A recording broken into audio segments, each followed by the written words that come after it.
to think for themselves and realize that there is no value to having a college degree if everyone else has one. I was in the student union where graduation was about to take place, and they had a series of plaques on the wall. And they listed all the students who had graduated with a 4.0 grade point average. And the first plaque had, all the plaques were basically full of names. But the first plaque had the first 50 or 60 years of the university represented. To fill that plaque with the 20 or so names on it required 50 or 60 years of higher education. Of course, in the most recent 5 years, there were multiple plaques for every year. We're churning out 4.0 students at the rate of a couple hundred a year. That used to mean something. If you're the only person that in the first 40 years of the history of the institution to have a 4.0, that's meaningful. Now everybody's a 4-point student. Our standards have fallen so profoundly that anybody with a heartbeat can get a 4-point average. It's just absurd. The U.S. Bureau of Labor Statistics reported in April of last year that as of October 2009, 70.1% of 2009 high school graduates were enrolled in colleges or universities, an all-time high since they began keeping this statistic, and up from 68.6% of 2008 high school graduates enrolling into college. In other words, there is no longer anything special about a college degree in America if 70% of everybody else is also attending college to receive one. NIA is working hard to ensure that it will soon become common knowledge in the U.S. that a college degree gives you no advantage over the rest of the population. When Americans finally learn the truth, the college bubble in America will burst.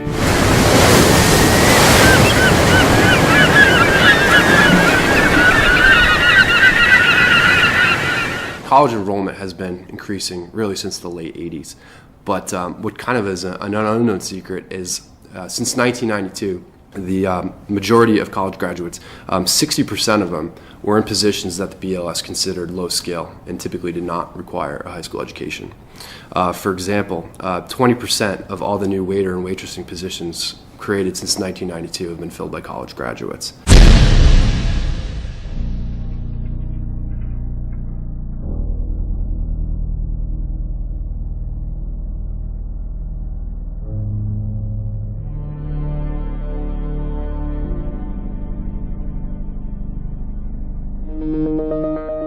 Of the 29.9% of recent high school graduates not in college, 70% of them were able to successfully find jobs without a college degree. These Americans are already building important workforce experience, which NIA considers to be far more valuable than any piece of paper. By comparison, only 42.1% of recent high school graduates in college have a job. And most of these are part-time jobs where the students are building very little workforce experience. The 57.9% of students in college without jobs, not only are they wasting their savings and getting deeply into debt for a worthless piece of paper, but they are losing out on valuable income they could have been earning during those 4 years. One of the greatest myths in America today that is used to scam Americans into overpaying to attend college is that college graduates make more money in their lives than Americans without college degrees, and therefore a college degree is a great investment.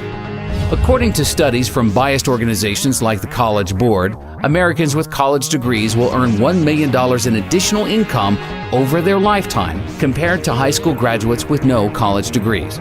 You know that college graduates earn $1 million more on average than those without a degree? Graduates from four-year colleges earn nearly an estimated $1 million more.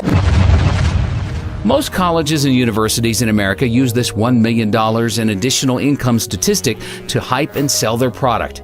It has been repeated so many times that it's just about been accepted by all with nobody questioning its validity.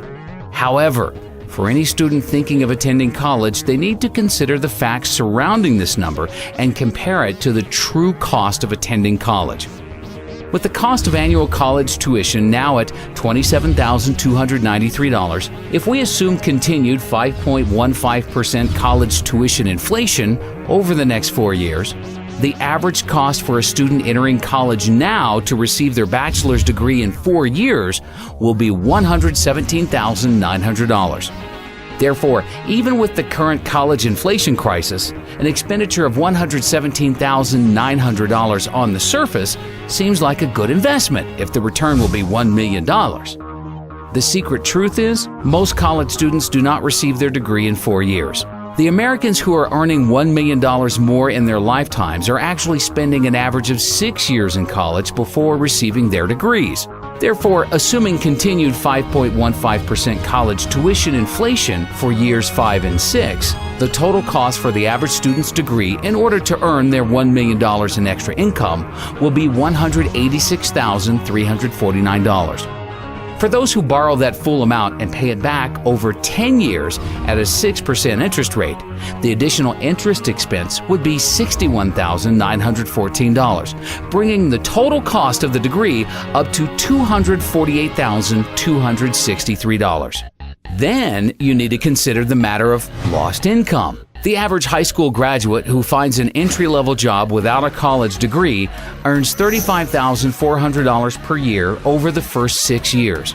For the majority of college students who don't have jobs, they are losing $212,400 in income over their 6 years in college. Combining the expected cost to attend college for 6 years with potential interest expenses and lost income, and now we are at a total cost of $460,663, all for the hope of earning an extra $1 million over a lifetime.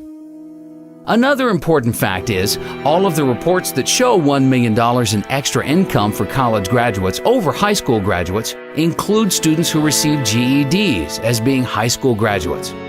Most GED recipients weren't motivated enough to graduate high school and therefore shouldn't be included in these statistics as real high school graduates. NIA believes GED recipients are unfairly skewing down high school graduates' average incomes. Also, the simple truth is, some Americans are just more motivated than others to make money and have successful careers. Somebody who wants to earn a high income usually goes to college because they have been suckered into believing it offers them the greatest ability to do so. Whereas most Americans who don't attend college don't have as strong a desire to have a successful career.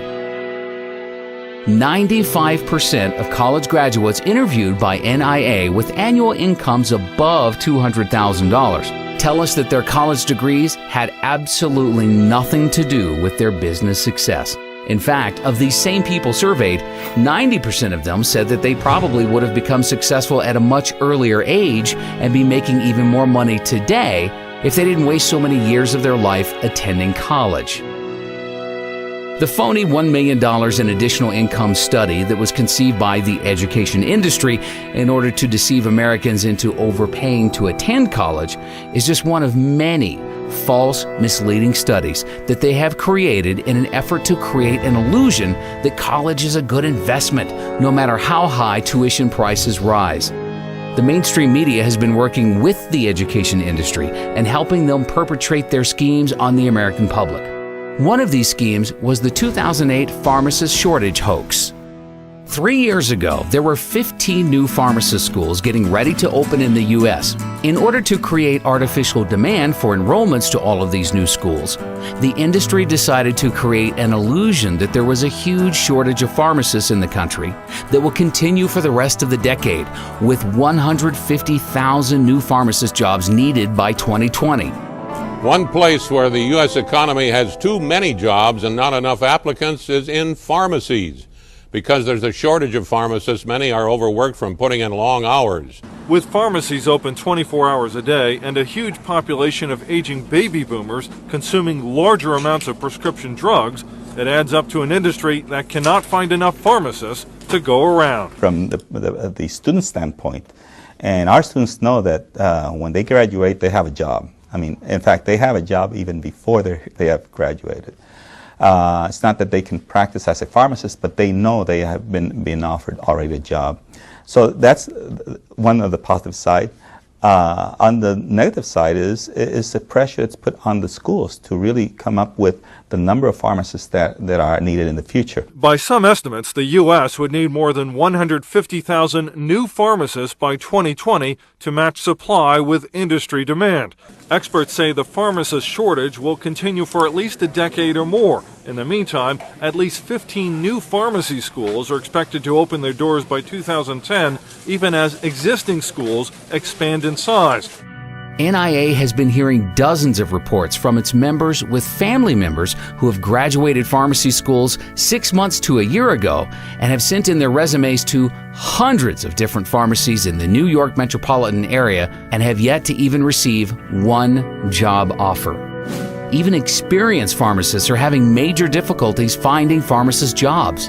The husband of one NIA member retired 5 years ago as a pharmacist in New Jersey, but has now decided to re-enter the workforce so that their family can accumulate enough gold and silver to survive hyperinflation.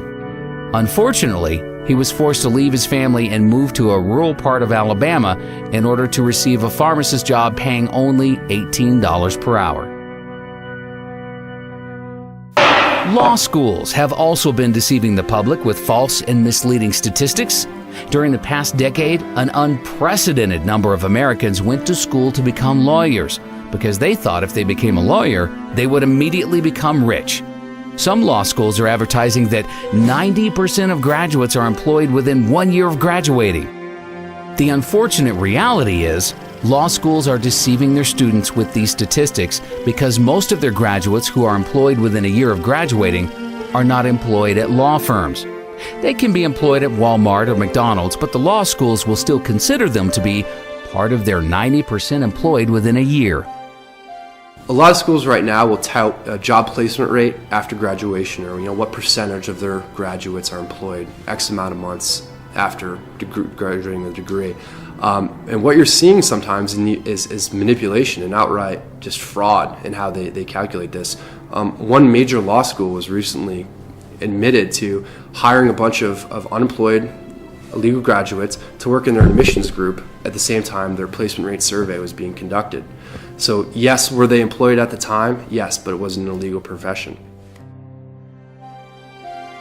Law schools are handing out 43,000 law degrees each year, yet 15,000 attorney and legal staff jobs have disappeared since 2008. Many people wonder why 60% of the U.S. Senate and 37% of the U.S. House of Representatives are lawyers. Well, the reason is they go to Washington in order to pass as many new, harmful, and destructive laws and regulations as possible in order to provide enough work for all of their lawyer friends.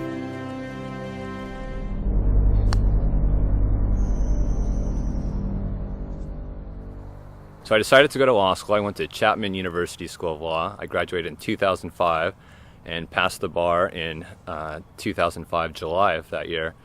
And overall, I did not have a good experience in law school. In fact, the first week going into law school, it was not at all what I expected. I thought that the law was to promote freedom and liberty and justice. And in fact, what I realized shortly after entering law school is what the law has become is an excuse for bureaucrats to regulate just about every aspect of our behavior. All of the needless legislation that is passed each year in order to provide work for lawyers has the devastating unintended consequence of destroying what little is left of the free market. Small businesses are the backbone of the U.S. economy, but it is now nearly impossible for a small businessman with limited financial resources to build a large, successful corporation in any sector because their legal costs would eat up all of their capital needed for research and development. Lawyers do very little to add real value to society. In fact, most legal and financial related service jobs on Wall Street are made possible solely due to inflation. It is because of the Federal Reserve's 0% interest rates and trillions of dollars in bailouts that all of these jobs exist. But these jobs only exist because money is being stolen from middle-class goods-producing workers and being redistributed to non-producing workers on Wall Street. A lot of people that I graduated with found law to be very similar to how I found it, and that is, it wasn't really about helping people or benefiting the community. It It was really just a system whereby bureaucratic lawyers make money trying to interpret complex statutes that really serve no purpose.